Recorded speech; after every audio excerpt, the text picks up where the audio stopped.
Assalamualaikum warahmatullahi wabarakatuh. Hi everyone, my name is Desmalia Irawan. My student's number is 18110404888. In this video, I'm going to discuss about slang and taboo. Okay, without any further ado, let's get started. According to Wardorf, in 2010, sociolinguistics is a concern with investigating the relationship between language and society, with the goal being a better understanding of the structure of language and how languages function in communication. The equivalent goal in the sociology of language is trying to discover how social structure can be understood through the study of language. What is slang? Slang is one of the language varieties found in everyday communication.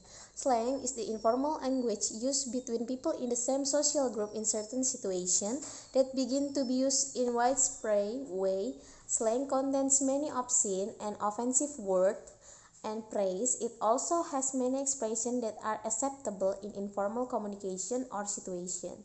Slang is a unique phenomenon that attracts society's attention in this modern world. Slang is commonly used by teenagers. It is used verbally in writing such as in social media and online messaging. Slang has many purposes such as persuading, unifying, separating, provoking, secrecy, and identity. Using a language particular to your social group and time is part of developing self-esteem, confidence, and a sense of identity and belonging. Teenagers are trying to find their way in the adult world and often feel most comfortable with their peers. Having their own language helps them bond with other teens and build confidence. Example of slang. Mager. Indonesian people love to shorten words. Mager is also an abbreviation word that comes from the words malas gerak. Malas gerak literal meaning is lazy to move. But when you want to use this word in a sentence, the meaning behind this word is not lazy to move, but just lazy.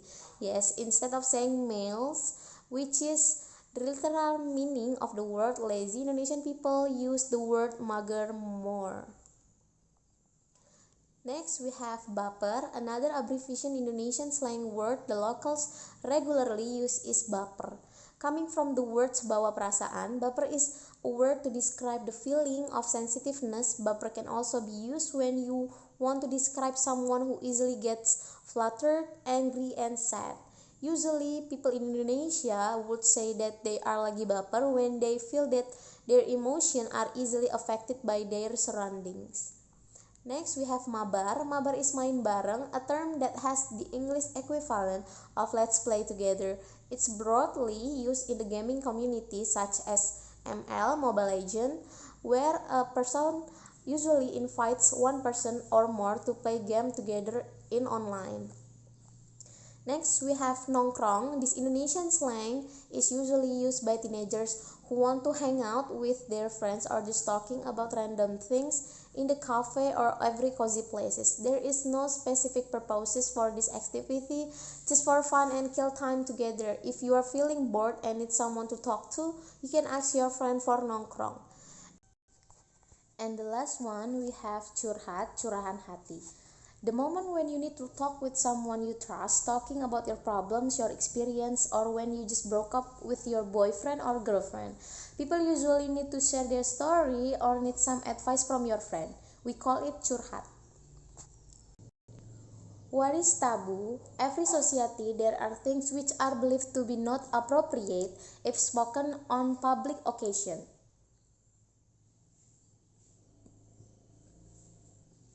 A large number of words are therefore taken as silly, vulgar, or obscene when used in communication.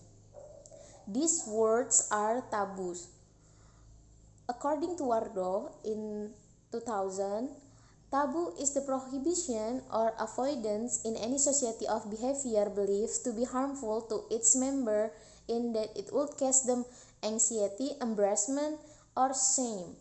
Taboo subjects include body function about sex and excretion, private parts of body, illness, and death. Words believed to be blasphemy, income, salary, age of ladies, and etc. Societies in different countries share this point of view, especially in English-speaking country. But some of these are openly talked about in Indonesia. Examples of taboo. The first one we have bangsat or bangke. Bangsat is a cursing word that is similar to bangke. This word also derives from the word bangkai, which means carcass. So similarly to the swear word bangke, you can use this word to express your disappointment over a situation. For example, bangsat, mesin ATM-nya tidak bisa dipakai, which means damn, this ATM machine can't be used. What's slightly different with bangsat to bangke is that you can use the bangsat expression to express your anger towards someone. In a way, bangsat can be deemed as equivalent with the expression of son of a bitch or bastard in English. For example, you can say aku akan bunuh kau bangsat, which means I will kill you son of a bitch. Next we have anjir, anjrot, anjrit. The word anjir originates from the word anjing. Is compared to anjing, the curse word anjir is considered to be milder, less rude, and slightly has a different application and use. Hence, the reason why we put this into a separate section. Other variation of the curse word anjir is anjrot and anjrit. They can be used interchangeably. You use the swear word anjir or anjrot or anjrit to express shock or disbelief at the situation or at someone. Sometimes also with a hint desperation of disappointment. For example, anjir bensin gua habis, which means oh shit, I ran out of gas. Another example of use of anjir with a hint desperation of plea. Anjir, jangan bilang gue yang kasih tau lu ya. Which means oh shit, don't say to anyone that I'm the one who told you. Next we have keparat. The word keparat is equivalent to swear word bangsat, anjing, and monyet, equivalent to expression of son of a bitch and scumbag. It is used to direct your hatred, despise towards someone. Example, keparat lu bohong ke gue, which more or less translates to son of a bitch, you lied to me in English. And the last one we have kampret. Kampret is another cursing word from Indonesia that is derived from animal-related vocabulary. Kampret means bad in English.